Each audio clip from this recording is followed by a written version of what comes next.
Quarry Mayor Ivan Welsh took a front seat today in the preparations for Sunday's massive clean-up, and giving him a helping hand on a particularly long arm, 18.32 metres to be exact, were these Super Reach excavators, the first to be used in New South Wales. They were being demonstrated to council, colliery and waterboard staff at a field day at Warners Bay. Mr Welsh is optimistic that the public will respond to the lake clean-up, make it shine in '89. I hope for cast of thousands. We've got 20,000 bags, let's hope we run out of bags. 4 excavators worth $1 million are starting on 18 months of lake cleaning. Sunday's clean-up will not take so long. After a couple of hours' work, residents will be treated to a barbecue at the council depot at Bullaroo and to classical music at Spears Point Park. I'm hoping that at 10 o'clock on Sunday morning they'll walk into the water up to their knees and start cleaning, and hopefully they'll clean the park as well. It's, anything that's left in the park will eventually end up in the lake, so we want to be saving ourselves a double job.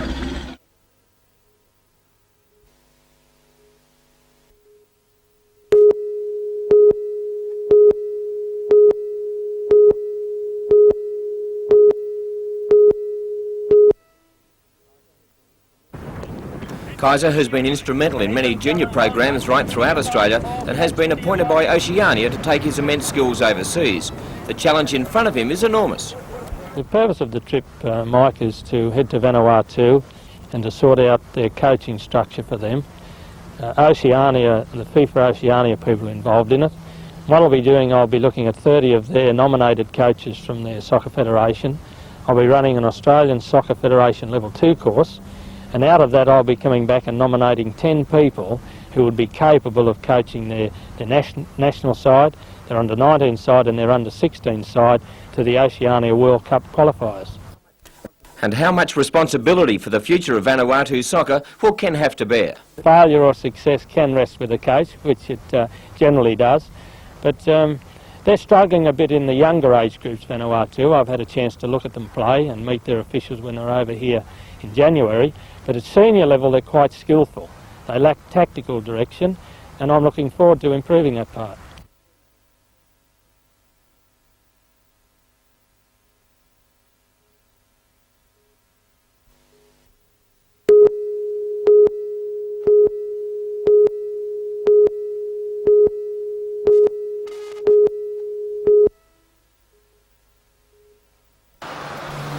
The row stemmed from Lake Macquarie Council's decision to include NRMA brochures on road conditions with its 1989 rates notices. Now Alderman Welsh says he has been advised to take action over a radio broadcast concerning the row. Meanwhile, he says Alderman Carley is banned from next week's council meeting. He still has to apologise before he'll be allowed back into the council meeting, and I'm adamant about that. Now, any of the other stupidity that's been printed or reported around the place is irrelevant, because that's the crux of the matter. If he doesn't apologise to council for his disorderly conduct, then he won't be allowed in, that's it. To be quiet and sit down and leave the meeting, is that unlikely, according to Alderman Carley when he spoke on Newsnight yesterday. Not next week. I may apologise sometime in the future, but at present I'm in touch with my solicitor, and I am going to make a formal complaint against the Mayor.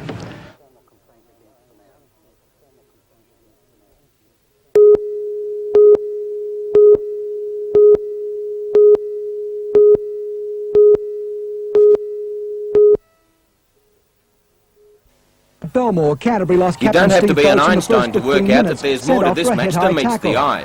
With all the furore as to whether the match could go ahead after Knights chairman Max Fox and Canterbury secretary Peter Moore locked horns, and the fact that the Knights will play former Bulldogs Mark Sargent and Michael Hagan, war has been declared. Last year's grand final star and now the Knights' informed player Hagan is looking forward to the clash. Oh, certainly, probably myself along with Mark Sargent and a few of the other Canterbury boys will be keen to have a good game on Sunday. You expecting any little extra attention? If they get the opportunity, no doubt they'll do their best to get a hold of me, but during the course of the game, I think you forget about those things and get on playing the game. Has Coach Alan McMahon given any special instructions for the match? No, not really. Like, we're concerned about the team performing well, not individuals so much, so there's no real special tactics in mind. For Mark Sargent, the prospect of facing his old club has left him a little nervous. Pretty jumpy. I suppose I'll be having a bit of a look at them when I run out to get used to running into the blue and white uniform instead of running with it. And are there any players that he's really not wanting to run into? Probably the 5 or 6 blokes I've been cuddling for the last 4 years in the scrum. There could be there'll be a bit of fur on there. Nothing bad, but there'll be naturally a bit of I'd say healthy competition there.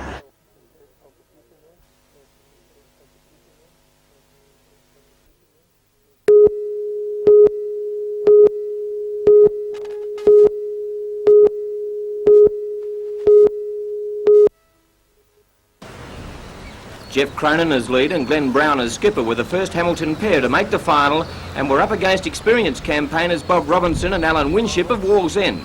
The match seesawed throughout with the Hamilton combination grabbing a 5-shot lead after 4 ends. By the 14th end, the match was all locked up at 13 all. On the 16th, Brown and Cronin grabbed 3 shots and from there on were never seriously challenged. They enjoyed a 7-shot buffer on the penultimate end and cruised to victory 22 shots to 17. For the Hamilton pair of Cronin and Brown, a place in history with a win in the coveted Master Pairs. The meeting was dominated by complaints from premiers that other measures are needed. The Prime Minister announced details of his big housing initiative as he arrived for the meeting. The release of areas of federal land in the 5... The Prime Minister announced details of his big housing initiative as he arrived for the meeting. The release of areas of federal land in the 5 mainland capitals to be sold for housing development, 27,000 blocks over the next 5 years. But the premiers had quite different priorities. Land release doesn't solve our problems. Interest rates are the big issue. And some kind of short-term mortgage relief assistance which will help first home buyers in particular. New South Wales Liberal Premier Nick Greiner blasted the very concept of a housing summit. This is an idea conceived in political panic. Other premiers complained that the land being released was in the sticks, undeveloped and would require massive expenditure on infrastructure, roads, water, electricity, sewerage services and public transport. The states, already squeezed by financial cutbacks, could not afford it. The federal government would have to help. Surprisingly, at the end of the day, it appeared the Prime Minister and the Treasurer, Paul Keating, might just be prepared to do that. We agreed that the Premiers would put forward specific proposals in regard to this and that we would give serious consideration to them in the Premiers' Conference and the Loan Council.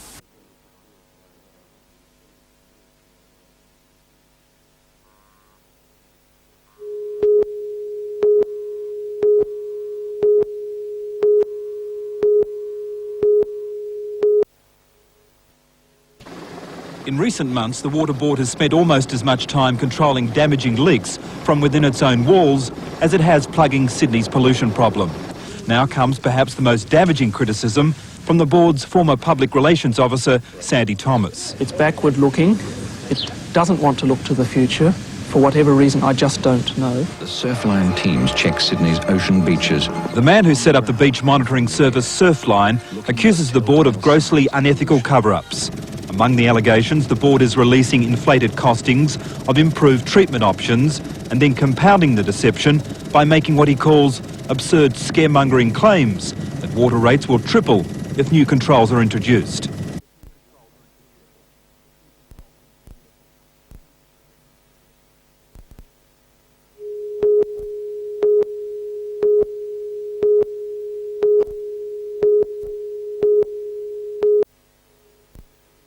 In his final submission, counsel assisting Rick Burbidge QC urged the tribunal to find that Mr Bond had lied in evidence at least 9 times at this inquiry and the 1986 inquiry into Bond's defamation payout to Sir Joe Bielke-Peterson. Mr Burbidge said the evidence showed Mr Bond never believed $400,000 was justified as a defamation payout. Mr Burbidge then turned to the issue of whether Mr Bond threatened to use his TV staff against the AMP Society in a takeover battle. The issue is basically one man's word against another. Mr Bond versus the AMP executive he allegedly threatened. According to Mr Burbidge, Mr Bond's word should not be accepted. Mr Burbidge said that because Mr Bond had lied to the tribunal on other issues, his denial of the AMP allegation should not be believed. Lawyers for the Bond Group will reply to the submissions next week. Paul White, National 9 News.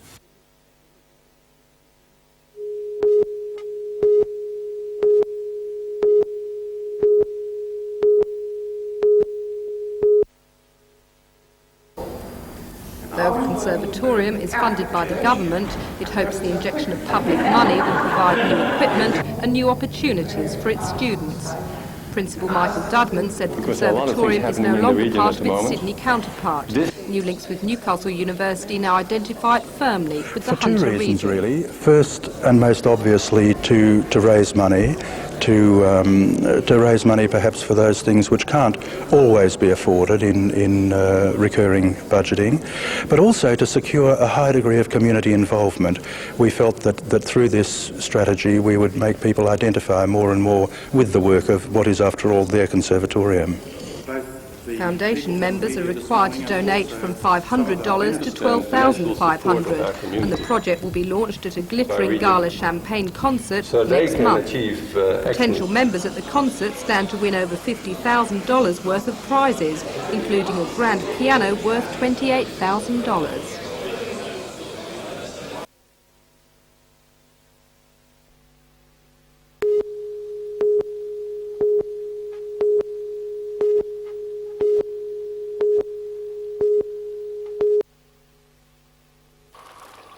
Until now, courts relied heavily on fingerprints and blood groups to link a suspect to a crime, but DNA testing has given them a far more accurate tool. The technique, developed in England, allows scientists to look at the genetic code inside all living cells and compare them with others. As no two people are identical, their genetic material, or DNA, is also different. Newcastle University is pioneering advances in the technique. Professor Barry Botcher says DNA samples can be taken from blood, hair roots or even semen.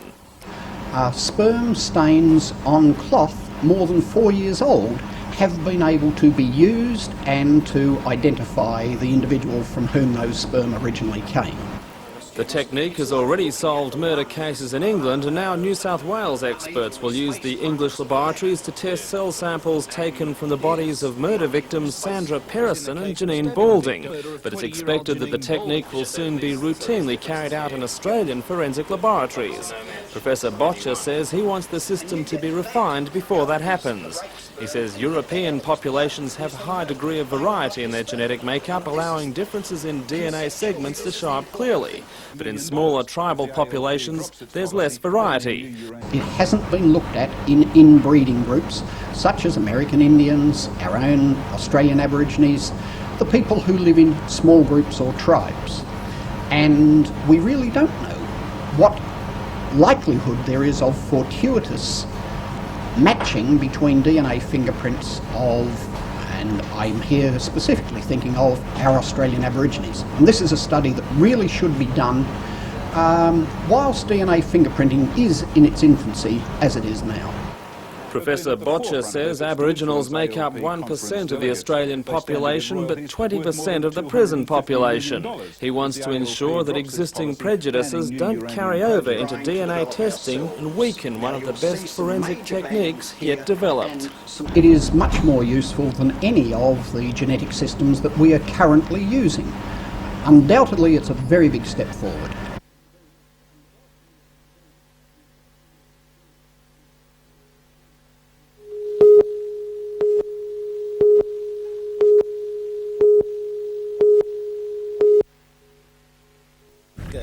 The ministers or the government as a whole could get the wrong impression with the amount of money that's been...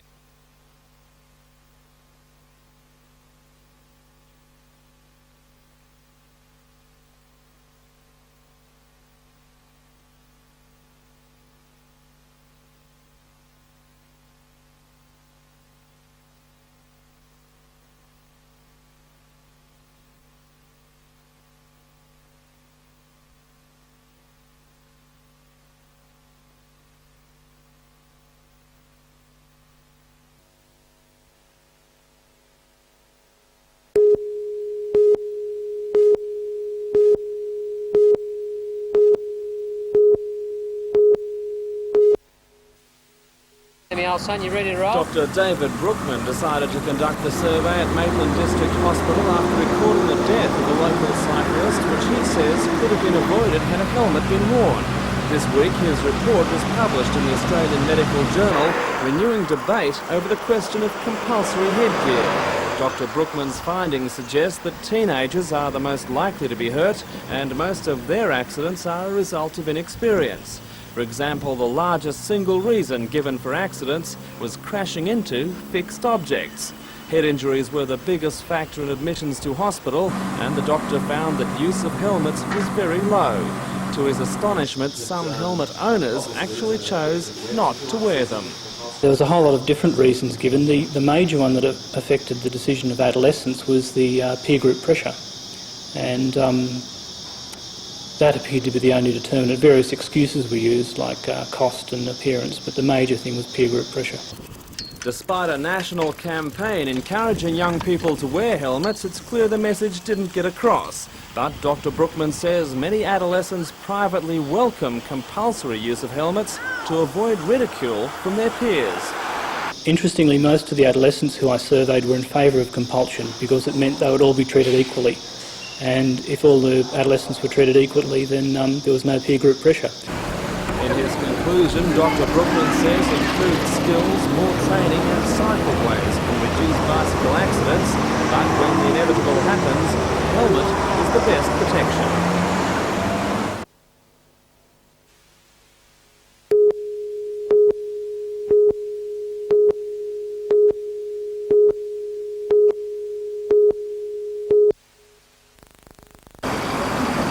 Sylvie went to work this morning to find that she could not enter the front door of her own business. The door was padlocked and watched over by a security guard.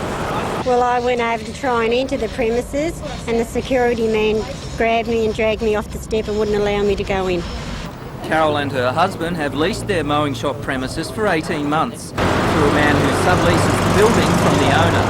Tricia Mackey, whose doors have also been closed, has been in the dive shop for only 2 weeks. Both claim their rent is up to date and have leases which are nowhere near expired. A legal battle between the owner and the man who subleases the shops is thought to be the reason for the closure. The solicitor for the owner, who put the padlocks into place, refused to comment, and police who arrived to keep the peace were dumbfounded by the move. So the we're shop well owners are angry in advance and say of our they've been unfairly treated. We're just trying to earn a living. All we want to do is just get in there and trade. I mean, if they want to fight this over, okay, fight between them, but don't include us two in this. We're the ones that are losing the money, not them.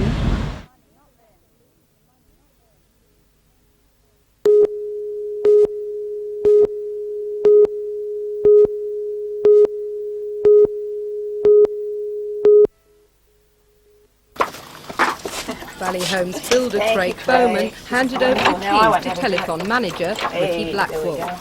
From the elegantly ornate front door, the brick home in Charlestown's Armstrong Close represents the chance of a lifetime for all who buy the quickly selling $2 Telethon Art Union tickets.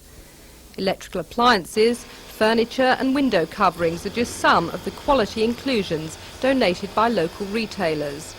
Complete with a formal lounge and dining room, the house boasts a family room that opens onto Dream Gardens, complete with pool and spa. The lucky winner on April the 9th will also enjoy the great outdoors in their Daihatsu Feroza and on their boat with outboard and trailer. The entire package is believed to be worth over $250,000. And if that's not enough, the lucky winner will also receive a year's worth of groceries to stock the cupboards of this kitchen, which is truly a gourmet's delight. Rebecca Skinner reporting for NBN News.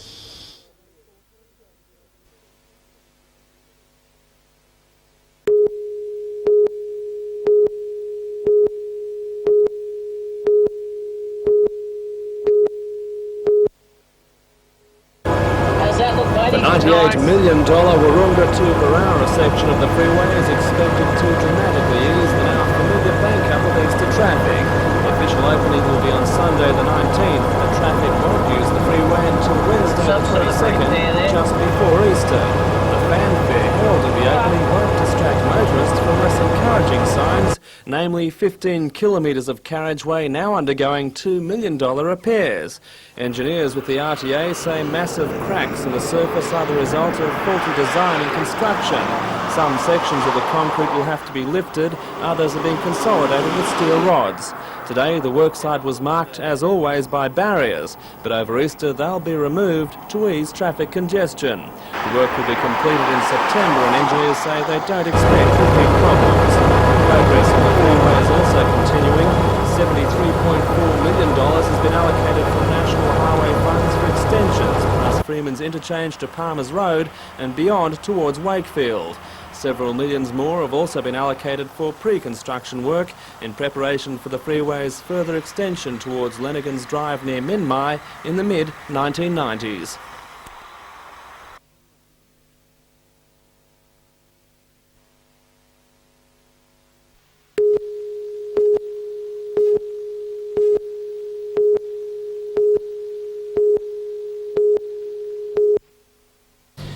Some time ago recognised the self-regulation scheme, which requires restaurateurs to adapt to the needs of their customers, has been devised by the Restaurant and Catering Association of New South Wales. Association Chief Executive Ken Orth says Newcastle City Council's ban on smoking in local eateries hastened the completion of the plan, and he hopes the scheme may make a total ban unnecessary. We want to see restaurateurs embrace the self-regulatory campaign, and that is that they will be able to provide segregated areas for smokers and non-smokers if that's what their customers want. Newcastle Alderman John Tate welcomes the proposal. He claims a total ban could not be implemented. I'm embarrassed to be part of the council which has taken out a whip and said to the community, you will do this or you will do that. And I'm concerned that the expectations in the majority of the people of this area have been raised to a point where they can't at this stage have that expectation delivered. But Alderman Don Geddes, who sought the ban, remains firm on his stand. 92% of the people who have contacted me, and I would suggest have contacted the council, are totally in support of there being a ban in restaurants. And quite a fair majority of those people are in fact smokers. Newcastle restaurants will be the first in the state to display special stickers, a promise that clients' requests on smoking will be honoured. Now the scheme will be launched in Sydney, statewide, and then throughout other areas of Australia.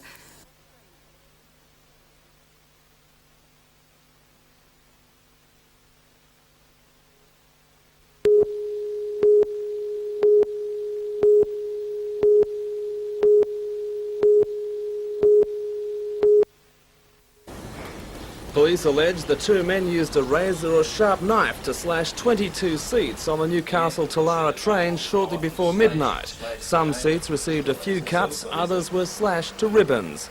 It's estimated the repairs will cost about $8,000. Railway police say that until now Newcastle has been spared the worst of train vandalism so prevalent in Sydney. They're hoping this is a one-off incident.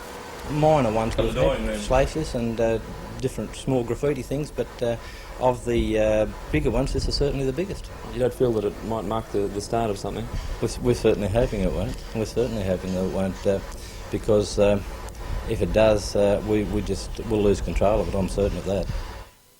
Two men from Western were arrested at Maitland and charged with malicious damage to railway property. They've been bailed to appear in Maitland Local Court on April the 7th. A State Rail spokesman says the damaged train will be operating as usual after the seats are replaced.